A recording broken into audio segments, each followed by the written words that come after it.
An everyday household penny is made of 95% copper and 5% zinc. A new penny is bright and shiny. An old one isn't.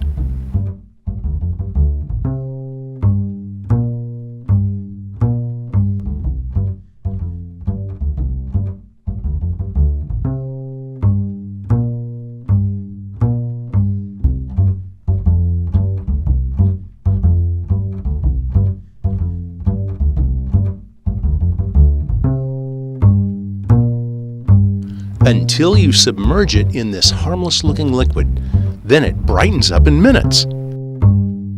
What liquid wields this kind of power? Acetic acid. You know it as vinegar. Acids are found all around us. In fact, you can find many acidic substances right inside your home. Acids are substances that have a sour taste, but don't taste them unless you know it's safe, such as lemon juice.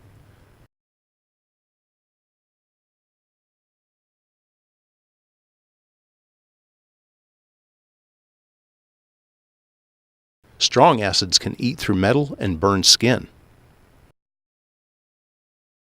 Bases are the opposites of acids. They're substances that have a bitter taste and are often soapy or slippery.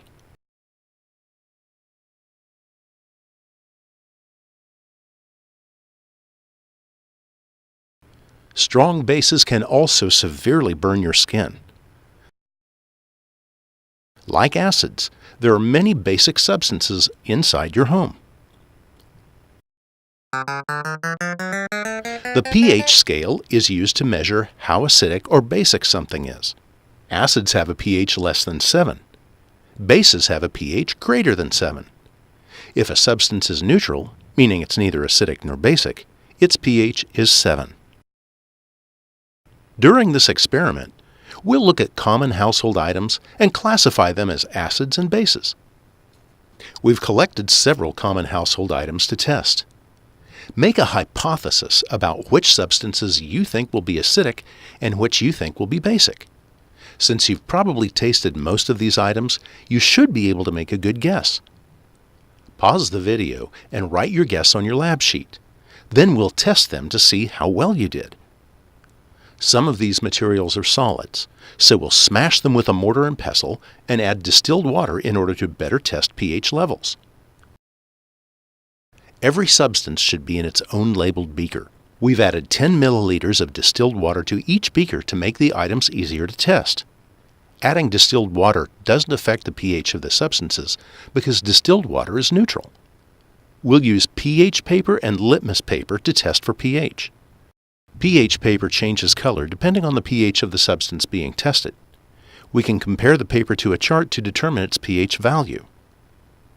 Litmus paper doesn't tell us a pH number, but it does tell us if it's an acid or a base.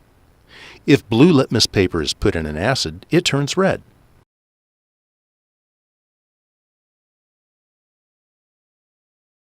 If red litmus paper is put in a base, it turns blue.